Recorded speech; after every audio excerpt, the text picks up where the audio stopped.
Mirë të dashur të ora 24.tv dhe almakos.com, kemi një intervistë më speciale këtë radhë dhe do të flasim me ambasadorin e Republikës të Kosovës në Maqedoninë e Veriut, ekselencën e tij zoti Florian Qehaja. Ambasador, përshëndetje dhe mirë se erdhët në hapësirat e ora 24 dhe almakos. Mirë se jeni, faleminderit për ftesën dhe ju mirëseardhje në ambasadën e Republikës Kosovës në Shkup. Kënaqësi për ne dhe besoj që siç e do tradita mediatike do të fillojmë të flasim zakonisht për gjërat më aktuale. Më në fund u bë realitet në praktik one stop shopi i vërtet mes Republikës së Kosovës dhe Republikës së Maqedonisë së Veriut. Pra një hap ose një aktivitet i cili ndihmon shumë në lëvizjen jo vetëm të qytetarëve, por edhe të mallrave.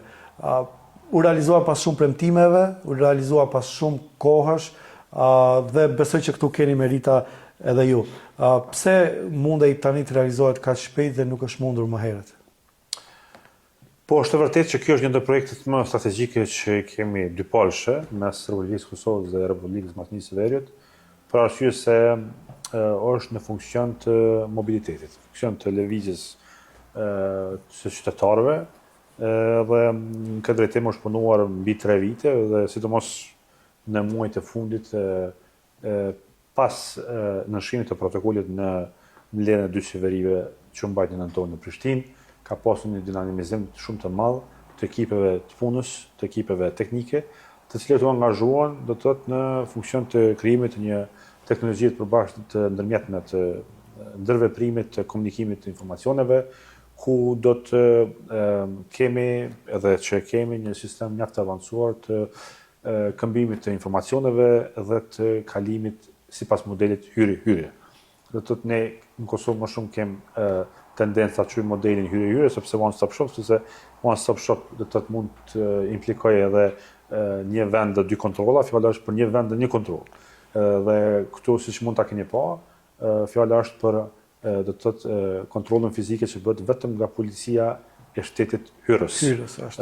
Dhe kjo mundson që resurset kadrovike do të thotë të policive të sistemohen kryesisht në hyrje të territorit, duke mundësuar kështu edhe hapjen e më shumë kursive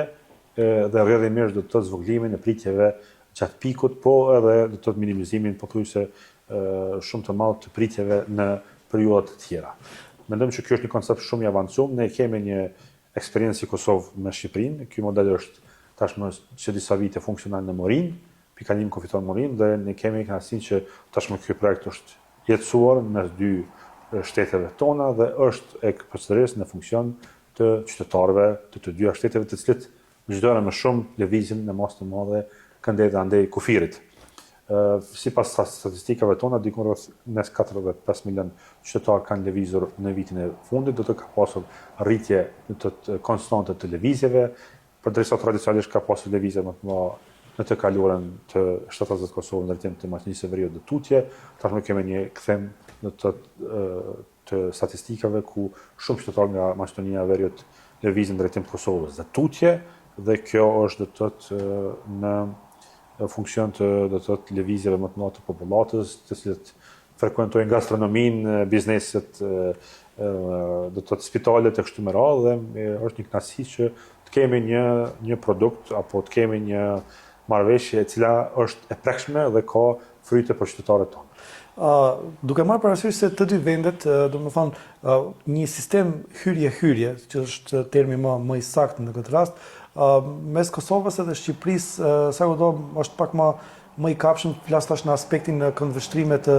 tjera, siç është siguria dhe kështu me radhë. Mirë, po në vend ballkanik, kur dihet se edhe Kosova edhe Maqedonia kanë një pozitë gjeografike, por edhe tentime për ndërhyrje të ndryshme, për ndikime të ndryshme, në aspektin e sigurisë, a është e provuar sa është i sigurt ky sistemi vendosjes hyrje-hyrje? Duke marrë parasysh tash që është aty edhe pjesa e IT-s, cyber security edhe kështu me radhë. Po, ne mendojmë që ka mekanizma shumë siguresa, do të thotë në funksion të realizimit sa më të sigurt të këtij sistemi. Po ashtu edhe marrëveshja lejon do të thotë që në rast të caktuar, kur ka ndonjë informacion apo ndonjë sfidë, çfarë do të qoftë teknologjike kështu me radhë, mund të kryhen kontrolle ad hoc edhe në dalje. Dhe të thotë në kuptimin e asaj që ne sado që kemi punuar në funksion të lehtësimit të qarkullimit qytetarëve, siguria mbizotron, siguria nacionale mbizotron raport. Desha ta sqaroj për qytetarët mos ta marrin se tani u bë mirë dhe po flas për ato që mendojnë gjithmonë anën e keqe ose mënyrën e keq përdorimit. Absolutisht që këtu ka siguresa dhe ka mekanizma të tillë, kështu që nuk do duhet që qytetarët të habiteshin nëse ka ndonjë kontroll shtesë në momente të caktuara për shkak të informacioneve të caktuara. Edhe kjo mund të ketë implikime, do të thotë sa i përket rritjes së kontrollave, por si standard tani më tutje, ne besojmë që do të jetë kjo lëvizje e cila ka filluar të realizohet në bazë të modelit të cilin ne e kemi. Por në anën tjetër do ta kemi parasysh që kushtimisht ta quajmë, siguria e kufirit nuk është ajo që mund të realizohet me automatizëm dhe me absolutizëm duke bërë kontrolla në vetë pikalimin kufitar. Problemet janë edhe në kuptimin e vijës së gjelbërt kufitare, ku ka lëvizje eventuale të kontrabandave e kështu me radhë, kështu që është shumë problem në ditët e sodit të ruhet hermetikisht kufiri, prandaj do të bëhet gjithmonë një balancë mes lëvizjes së lirë dhe sigurisë nacionale, të cilën besoj që policitët të dyja vendeve tona, duke pas parasysh një bashkëpunim shumë të avancuar që ekziston, do të sigurohen që ta mirëmbajnë këtë në nivelin më të lartë mosh. Sistemi hyrje normal tani vetëm këto 2-3 ditët e para dhe vërehet qarkullimi më i lirë i qytetarëve, pritjet më të ulta, më pakta edhe kështu me radhë. Megjithatë, çfarë punohet më konkretisht në aspekt të qarkullimit më të lirë, më të shpejt të mallrave mes dy vendeve? Çështja e qarkullimit të mallrave është çështje që dallon prej kësaj marrëveshje, po është natyrë tjetër. Sepse është, do të thotë, këtu fjala është për një drejtim tjetër, do të thotë kalimit në terminalet doganore. Aty do të ketë më shumë investime sa i përket infrastrukturës, zgjerimit dhe kështu me radhë. Edhe aty është duke u punuar, por gjithsesi që nuk ka ndonjë pengesë sa i përket qarkullimit të mallrave. E vetëm pengesë do të thoja, nëse mund të quhet pengesë, është fakti që ende nuk e kemi të mbaruar pjesën e autostradës Blac-Shkup, e cila do ta lehtësonte edhe më shumë qarkullimin më të shpejtë të mallrave mes dy shteteve. Përndryshe kemi një bilans në rritje të shkëmbimit tregtar, i cili është konstatuar në mbledhjen e dy qeverive të vitit kaluar që tashmë do ta kapë shifrën e gjysmë miliardi euro nga të dyja drejtimet, e ku pavarësisht që Maqedonia e Veriut ka një suficit të lartë tregtar në raport me Kosovën, kjo megjithatë është duke u zhvilluar, duke pasur parasysh faktin që kemi një rritje konstante dhe të shpejtë të eksporteve të Kosovës në drejtim të Maqedonisë së Veriut. Në çfarë më shumë ka interes, në cilin sektor të tregtisë ose të biznesit ka më shumë interes për të bërë këmbim më i madh i mallrave, qoftë nga Kosova në Maqedoni dhe ana sjelljes? Po tradicionalisht industria e ushqimit është ajo që dominon, është industria e metaleve, rishtazi po vret këmbimin në industrinë e drurit, do të thotë aranzhmanet që bëhen sa i përket do të thotë gjërat që përpunohen nga industria e drurit, do të thotë këmbimet që këtu në kuzhinat e gjërat të tjera, pastaj ka edhe elemente tjera të cilat traktohen, po prin industria e ushqimit. Është normale dhe nuk dua që t'jap tërësisht kahje bisedës vetëm në aspektin ekonomik, mirë po duke u nisur nga ngjarja që e ndoqët takimin e dy qeverive në Prishtinë, ishte edhe opsioni i bashkëpunimit për lëndët që janë më të kushtueshme, siç është thëngjilli edhe kështu me radhë. A ka diçka më konkrete në këtë drejtim? Po ne kemi ose edhe materiale tjera, por që janë domethënë me vlerë më të madhe si në aspektin monetar, por edhe në aspektin e peshës së funksionit të tyre në shoqëri. Si derivat i marrëveshjes i mbledhjes së dy qeverive, përveç do të thotë kalimit hyrje-hyrje, ishte edhe marrëveshja energjetike, e këto hyn një aspekt të gjerë bashkëpunimit. E një ndër to është edhe këmbimi i energjisë, do të thotë energjisë e prodhuar ose po lëndës parë për prodhimin. Aq më parë që fjala është për një realitet të ri i cili pritet të hyjë në fuqi, ajo është që Bashkimi Evropian në një moment caktuar dhe atë shumë shpejt nuk ose do të vë taks në do të thotë eksportin eventual që ne do të bëjmë si shtete të energjisë elektrike në shtetet e BE-s, duke bazuar në faktin që prodhojmë në masë të madhe energjinë nga thëngjilli. Dhe në këto rrethana ne do të thjesht të bashkëpunojmë mes vetëve që në raste të caktuara të këmbejmë energjinë mes veti. Dhe kjo marrëveshje ishte në funksion të Në funksion, po. Por këtu ka probleme të transmisionit, cili është i vjetruar. Ne strategjikisht si Republikës e Kosovës kemi investuar në krijimin e interkoneksionit me Shqipërinë, i cili është provuar dhe jemi pjesë e një burse të përbashkët me Shqipërinë. Kështu që në këtë drejtim do të thotë është investuar më shumë në drejtim, por kjo nuk do të thotë që një kushtigje të bashkëpunimit energjetik me Republikën e Maqedonisë. Si qëndron vullneti mes dy palëve? Vullneti është në nivel shumë të lartë, ka ndërveprim, ka bashkëpunim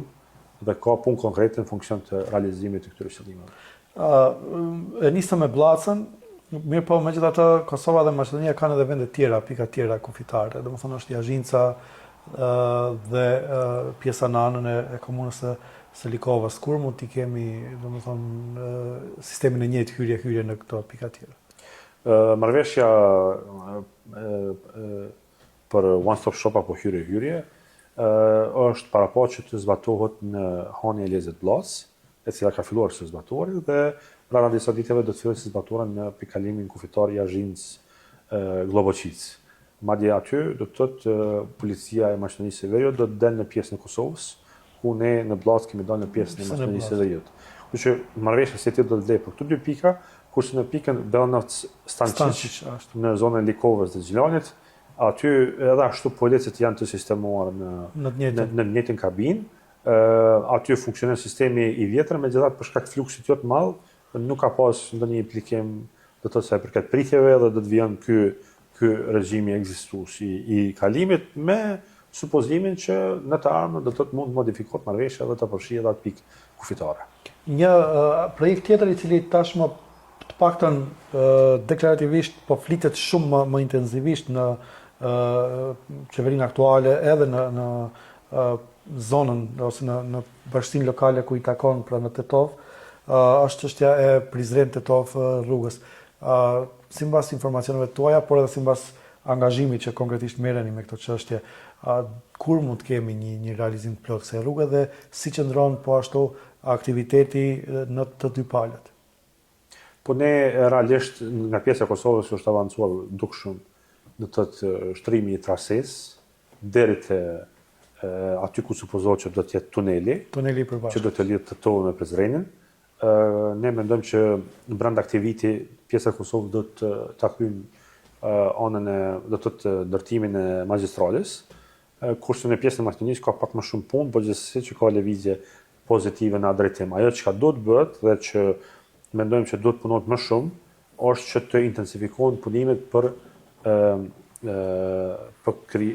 ndërtimin apo dizajnimin e projektit përbashkët, i cili do të bashkëfinancohet projekti i tunelit. Do të fillimisht do të bashkëfinancojmë projektin, dizajnin e tunelit, mbi bazën se cilit të dy shtetet do të gjejnë mjete financiare, ndoshta edhe do të kërkohet edhe nga fondet ndërkombëtare për ta realizuar këtë tunel. Kjo është një projekt strategjik për të dy shtetet, dhe sidomos nga ana e Kosovës është proklamuar dhe nga ana e qeverisë ekzistuese. Kështu që mendojmë që në këtë drejtim ka vullnet politik nga të dyja palët që lëvizin këtë drejtim. Mund të shihet për shkak se pikërisht tuneli është pjesa që do të ngarkon më shumë të dy pjesët ose të dy palët. Mendoni se të kenë kapacitet të dy vendet për ta realizuar atë duke parë kostën e tij dhe ose po edhe të kenë kapacitet për të tërhekur fonde prej Bashkimit Evropian ose institucioneve ndërkombëtare për realizimin? Pse jo, mendojmë që duke pas parasysh investimet që i bë. Por kur e parashoj pyetjem flas në afat shkurtër se në afat plan më gjatë, sigurisht ndoshta ndonjëherë do të jetë interes edhe vetë i Bashkimit Evropian ose vendeve tjera që ne ta kemi atë trase. Tash kuptimin e afateve nuk mund të flasim sepse projektet ndërshtetërore edhe marrin kohë. Sepse nuk varet gjithmonë nga njëra plan, dy palët dhe do të intensivisht të angazhohen, por ajo që ka më rëndësi është që ky projekt, ky tunel është futur në plan, ka vullnet politik të dy qeverive për ta zbatuar, se kur do të realizohet kjo është çështje që duhet pres. Kalem pak përveç asaj që ishim për kufit edhe lëvizjen e lirë qytetarëve të madhrave dhe kështu me radh, me siguri si vende fqinje, duke pasur parasysh edhe lidhjen e qytetarëve mes dy shteteve edhe kështu me radh. Ku tjetër për momentin shihet pikat kyçe ku duhet fokusohen të dy vendet që të kenë bashkëpunim sa më të mirë? Po ne vijojmë të kemi bashkëpunim të avancuar në aspektin politik, në aspektin diplomatik, në aspektin e sigurisë dhe mbrojtjes, në sidomos sigurisë ka një bashkëpunim goxha të thellë në nivel të policive, në nivel të strukturave tjera të shtetit. Në aspektin biznesor, me thonë drejtën tash shteti mund ta faciliton tutje këtë bashkëpunim, po aq ka lidhje do të thotë mes bizneseve tradicionale të individëve kështu më ose që biznesi ecën vetë në kuptimin e Mjafton mos ta pengojsh në këtë rast. Absolutisht, dhe ajo që duhet bën është që të lehtësohen do të procedurat e investimeve reciproke, të evitohen burokracitë që janë realisht, jo dhe janë në bazë të bizneseve, të evitohen taksimet të dyfishta dhe disa aspekte të tjera të cilat do ta mund ta lehtësojnë edhe më tutje do të thotë bashkëpunimin ekonomik. Gjithsesi që bashkëpunimi ekonomik është tradicional. Në aspektin e diplomacisë, në aspektin e politikës të jashtme të dy vendeve, ne e dim se kemi edhe shtete tjera fqinje që kanë gjithmonë pretendimet e tyre dhe ndikimet përmes strukturave dhe metodave të ndryshme. Çfarë bashkëpunohet në këtë drejtim dhe sa ka pikat përbashkëta dy shtetet? Flas gjithmonë atë aspektin e bashkëpunimit për të rezistuar atyre. Nuk kemi sigur se kuptova pyetjen komplet. Në aspektin, më thonë, po ti je më i drejt për drejt. Ne kemi shtetin e Serbisë që po është fqinje të dy vendeve dhe ka politikë tjetër ndaj Republikës së Kosovës dhe politikë tjetër ndaj shtetit Republikës së Maqedonisë së Veriut. Megjithatë, pavarësisht se çfarë qasje kanë të dy vendet dhe vendi i tretë ndaj dy vendeve, çfarë bashkëpunon Shqipëria, Kosova dhe Maqedonia që mos të lejojnë ndikimin negativ të Serbisë, nga ana tjetër edhe të Bullgarisë, edhe të Greqisë edhe kështu me radhë. Po ne kemi një platformë bilaterale të bashkëpunimit, e ku ajo platformë bilaterale është rreth vlerave europiane, që dy shtetet aspirojnë të jenë pjesë e strukturave europiane e euroatlantike dhe në funksion të kësaj edhe bashkëpunimi ekonomik vjen të fuqizohet. Kështu që ndikimet eventuale që mund vinë nga struktura të tjera shtetërore apo parashtetërore, gjithsesi që janë dhe mund të jenë prezente, por kjo nuk është që ka pasur ndonjë impakt të drejtë për drejtë sa i përket vijimit të bashkëpunimit shumë të avancuar ekonomik që ekziston mes dy shteteve. Aspekt në sektorin e sigurisë ka bashkëpunim konkret, shërbimet e sigurisë për mbrojtjen e ndikimit të tentimeve që i bëjnë shtetet tjera ose para shtetet siç e potencuar edhe. Ne kemi bashkëpunim të avancuar me Maqedoninë e Veriut sa përket bashkëpunimit sidomos policor, edhe në sferën e mbrojtjes. Ne jemi të vetëdijshëm që Maqedonia e Veriut ka bashkëpunim poshtë të lartë edhe me shtetet tjera të fqinje, këtu hyn edhe Serbia, dhe ne mundohemi që thjesht ty shtym përpara agenda tona dypolshme që në funksion dhe në interes reciprok. Dhe në këtë drejtim mendojmë që ka hapësirë të mjaftueshme për bashkëpunim dhe kur ta krahasojmë nivelin e bashkëpunimit sot me para 5 viteve apo 10 viteve, atë mund të thuhet që ka goxha lëvizje pozitive sa i përket do të thënë rritjes së mirëbesimit që është kyç në bashkëpunimin e sigurisë që kemi në mes të dy shteteve. Sigurisht që ka hapësirë për të avancuar tutje, ka mundësi për ta konsoliduar akoma më shumë, por ja që projekti i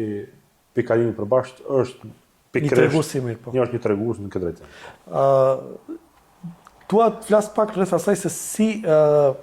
interpretohet ose si përshkruhet në media në Kosovë bashkëpunimi mes dy qeverive në këtë aspekt. Shpeshherë shohim për shembull e pam përqafimin e zotit Kurtit dhe zotit Mickovski që i jepesht një kontekst tjetër nga mediat atje. Por për ta sqaruar këtë, kjo ndoshta është më shumë edhe përket politikës brendshme të shtetit Kosovës, megjithatë, si është relacioni me zotit Kurti dhe zotit Mickovski dhe sa kontribuon në frymën e asaj që dy shtetet të krijojnë mirëbesim sa më të madh dhe pastaj edhe bashkëpunim në gjitha sektoret ose sferat që i diskutuam më detajisht deri tani.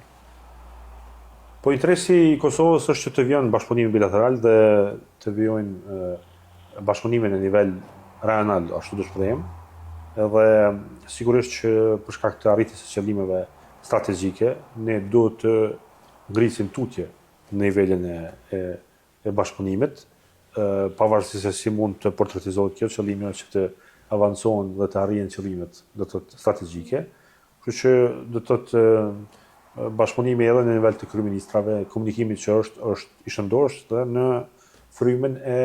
avancimit të do të thotë bashkëpunimit bilateral. Në këtë drejtim ne mendojmë që ka gjuhë të përbashkët, ka projekte konkrete që janë në funksion të arritjes së qëllimeve të përbashkëta dhe nga perspektiva e Kosovës kemi arritur në mirëkuptim nga autoritetet këtu në Shkup që vazhdon përkraja e Kosovës në rrugën për integrim në organizatën ndërkombëtare, edhe ne na gëzon fakti që do të thotë qeveria aktuale nuk ka treguar ndonjë gatishmëri sidomos që të vijojë do të thotë bashkëpunimin në kuadër të platformës Open Balkan, e cila platformë nga ana e Kosovës është konsideruar si mjaft e dëmshme në një moment caktuar. Kështu që gjitha këto do të thotë janë premisat të cilat kanë shtyrë në drejtim të asaj që ne të avancojmë bashkëpunimin, sepse më shumë përfitojmë nga bashkëpunimi se sa nga do të thotë evitimi i bashkëpunimit. Iniciativa Ballkani i Hapur, tani me kryesimin e qeverisë aktuale në Maqedoni dhe qeverisë aktuale në Kosovë, e cila tani do të jetë ndoshta qeveria e re së shpejti, a mund të thuhet se kjo iniciativë me kryesimin e këtyre dy qeverive mund të llogaritet si veç më e mbyllur, e dështuar, e pa realizueshme më tutje? Ne mendojmë që do të thotë lëvizjet që janë bërë sa i përket fuqizimit të procesit të Berlinit në NATO dhe në anën tjetër aktualizimit të ashtu quajtur plani i ngritjes, growth plan i BE-s, ne kanë futur në hije trilateralen Open Balkan, e cila do të thotë kishte karakter përjashtues dhe si e tillë ishte themeluar në visat të Serbisë. Dhe prandaj ne mendojmë që ishin shumë faktorë që kanë shpinë në drejtim të asaj që nuk mund pritet në një rivitalizim e një platforme të tilla e cila ka më shumë karakter përçarës se sa karakter unifikues për interesat rajonale. Përderisa Serbia vjen të ketë qasje destruktive edhe pretendime territoriale ndaj shtetit të Kosovës,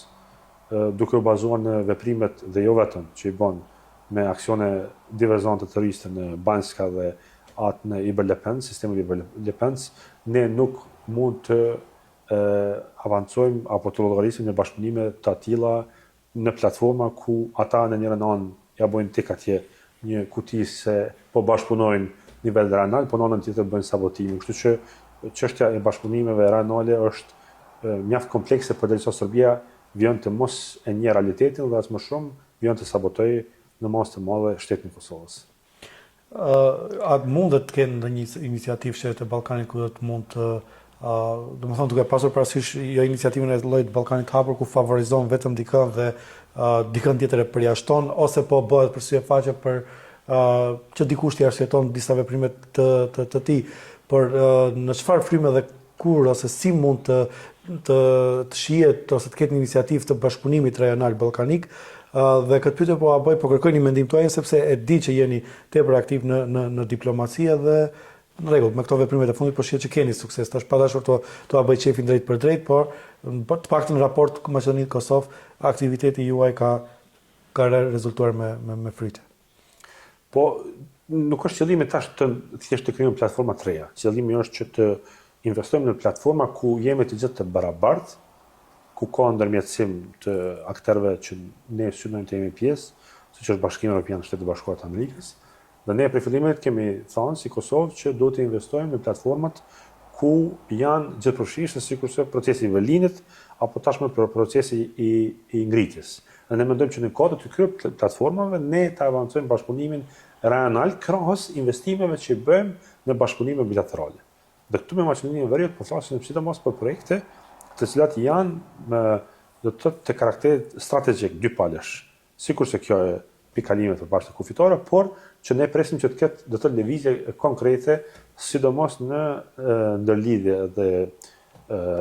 interconnectivity që quhet gjuhën angleze, do të thotë që të përfundoj pjesa mbetur e autostradës Vllaç-Shkup, e cila fatikisht ende nuk ka shpallet e tenderit dhe do të përfundojmë në moment caktuar edhe çështja e tunelit që diskutuam. Kështu që mendoj që është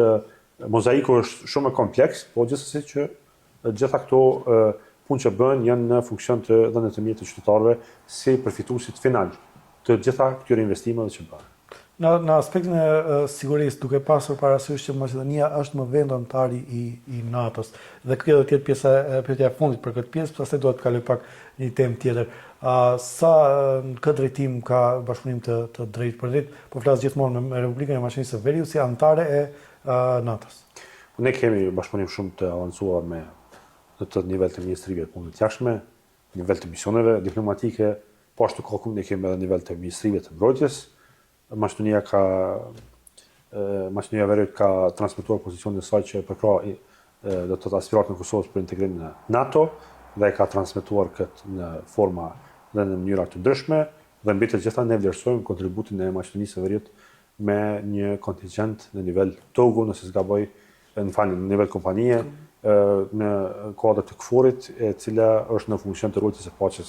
dhe stabilitetit në Kosovë. Zëmosër, situatën në Kosovë tani edhim krejt pres informim të një qeverie, ka mjaft skenar që duhet që mund të jenë pjesë e zbatimit për të formuar një qeveri në Kosovë. Kur simbasish Kosova ta ketë qeverinë e re dhe a do të jetë vetëvendosje pjesë e qeverisë? Ne që nesër do ta kemi seancën konstitutive. Në fakt që të martën, se emisioni do të transmetohet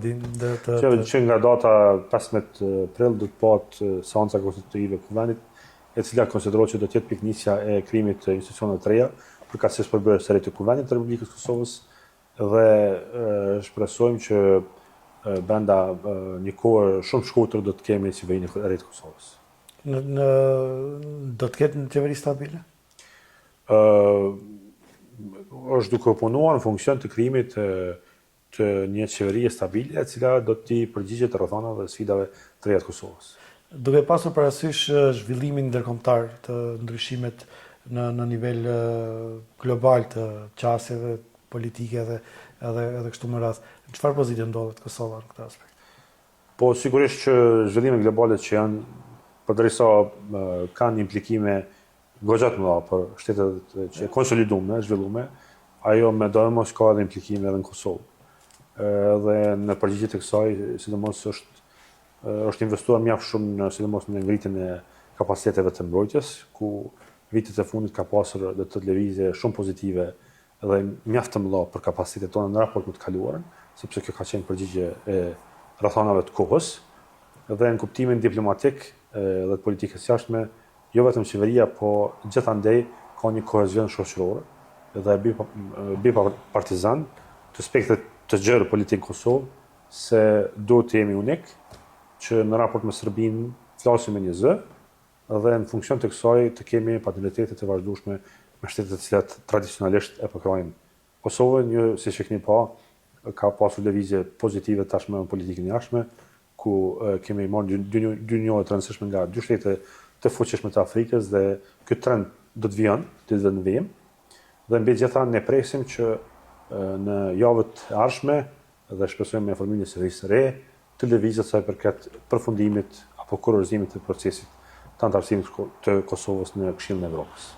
Cilat do të jenë, ose në fakt si vlerësoni ju, cilat janë sfidat e Republikës Kosovës me këto ndryshime globale të cilat sapo i përmend? Po sfidat janë realisht në aspektin e sigurisë, sepse ne mendojmë që orientimi i Serbisë është jo pro-perëndimor dhe është antidoti i investimeve që bëhen nga bota perëndimore dhe përkatësisht nga Evropa perëndimore apo Bashkimi Evropian, kështu që me investimet që ata bëjnë dhe koketimet që bëjnë me shtetet e tjera, ata do të mund ta shfrytëzojnë këtë do të thotë në dëm të ndërmarrjes së veprimeve të cilat edhe i bëjnë për të sabotuar zhvillimin edhe progresin e rajonit dhe sidomos progresin në Kosovë dhe në vendet e tjera siç është Bosna e Hercegovina dhe Malezia. Kështu që në këtë drejtim aspekti i sigurisë është kryesisht aspekte që neve na bregojnë më së shumti, pavarësisht që ne jemi më të përgatitur se kur më parë për të mitiguar problemet dhe për të ngritur atë që quajmë gatishmërinë parandaluese dhe vepruese në rast më të këqija, por edhe aspekti ekonomik, do të thotë ngritja e inflacionit dhe do të thotë zhvillimi i një politike të re ekonomike proteksioniste, kjo do të mund të ketë pasoja ekonomike dhe zhvillimore për shtetin tonë, kjo thjesht një shqetësim për gjitha shtetet, siç e dini, pavarësisht për asaj që ne në krahasim me shtetet tjera të rajonit kemi pasur goxha lëvizje pozitive në aspektin zhvillimor, e kemi dikon rritje ekonomike më të madhe në rajon, dikon rreth 4% në rritje konstante në vitet e kaluara, edhe krahas investimeve dhe zhvillimeve të tjera ekonomike që janë bërë në vendin tonë. Një pyetje të fundit pak më të përgjithshme. A mund të thuhet se Ballkani do të jetë i qetë, domethënë në dekadën që po përcjellim. Gjithmonë duke u nisur tek biseda e fundit, duke marrë parasysh edhe zhvillimet e fundit globale. Po, mendoj që më shumë problemet mund të priten në aspektin politik, diplomatik, ekonomik, se sa në ato thjesht të karakterit ushtarak, sado që kur të krahasohet me para disa viteve, do të problemet apo kërcënimet e karakterit ushtarak tashmë janë më prezente, se sa do të vlerësimet e mëpashme që ajo vetëm në teorikisht ka qenë si kërcënim në raport me tash që mund të ketë ndonjë sabotim apo ndonjë aksion diverzant nga shtetet të cilat ju referova në dëm të do të thotë investimit afatgjat që bën Ballkani Perëndimor, ajo është paqja dhe stabiliteti. Kështu që mendoj që mund të ketë lëvizje të tilla të cilat do ta sfidojnë kohezionin sa i përket të trajektorës integruese të rajonit i cili ka ekzistuar dhe po vjen të ekzistojë, por duam të besojmë që nuk do të ketë implikime të tilla të cilat do të ishin katastrofale për do të thotë rrugën tonë evropiane dhe zhvillimore. Zoti Amazor, ne me siguri kemi edhe shumë tema mund të hapim dhe të flasim, por do të lëm hapësirë për tjetër herë. Ju falenderoj shumë për kohën, ju falenderoj për bisedën dhe besoj që dham informacione, por edhe detaje mjaft të rëndësishme për qytetarët e të dy vendeve. Faleminderit për intervistën dhe ishte kënaqësi të bashkëbisedojmë për audiencën tuaj. Kënaqësi edhe për ne dhe shpresoj që të jemi në momente kur me të vërtetë do të ketë diçka të re që të flasim, gjithmonë do të jemi të hapur. Faleminderit edhe një herë dhe ju shikues të nderuar, ju falenderoj për vëmendjen dhe do të jemi përsëri në intervistën e radhës.